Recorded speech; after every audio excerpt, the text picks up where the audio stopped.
আসসালামু আলাইকুম সবাইকে। তো ঘুম থেকে ওঠার পর সোরা বলতেছিল ও ডিম টোস্ট খাবে। তো এই রুমটাকে সে রেস্টুরেন্ট বানাইছে। তো এখানে আমার কাজের আপার মেয়েটাও আসছে। ওর সাথে এখন ও একটু খেলাধুলা করে যেহেতু ওর উইন্টার ভ্যাকেশন চলতেছে। তো দুইজনকে দিলাম নাস্তা, ওরা দুইজন মিলে করতেছে। আর এখানে আমি রান্নার প্রিপারেশন নিচ্ছি। তো আজকে একটু চিংড়ি মাছের বড়া করব।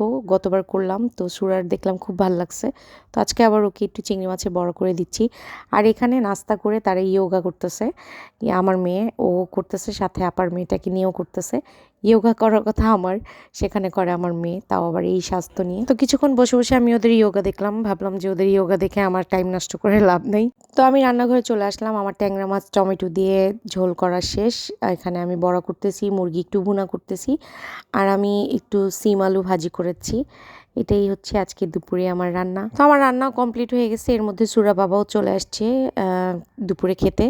তো মাছ দেখে এখন আর অন্য কিছু তার লাগবে না, বলছে যে মাছ আর বড়া হয়েছে, এখনই আমি খেয়ে নিই। তো এর মধ্যে আমার মেয়ের পার্সেল চলে আসছে, ওর জন্য আমি একটু ফুল হাতা গেঞ্জি অর্ডার করেছিলাম অনলাইনে। তো এটা চলে আসছে। তারপরে আমার মেয়ে এখানে সাজুগুজু করে বসে আছে, কারণ আমার ফ্রেন্ডরা আসবে। ও বগুড়া থেকে আসছে, ও 2 দিন পরে চলে যাবে। তো এর মধ্যে আর দেখা করতে আমি পারি নাই, তো ওই আসছে দেখা করতে আজকে। আর এখানে আমি একটু জলপাই সিদ্ধ দিলাম আচার করার জন্য। তো সুরা বাবার সাথে ওদের দেখা হয়ে গেল এবং সবাই একসাথে বসে খাচ্ছিলাম আর পুরানো দিনের গল্প করতেছিলাম। সুরা বাবার সাথে ওদের পুরানো দিনের অনেক অনেক স্মৃতি আছে, তো ওগুলো ওরা বলতেছিল আর মজা করতেছিল। তো যাই হোক, বিকালটা অনেক ভালো কাটছে। তো সবাইকে আল্লাহ হাফেজ।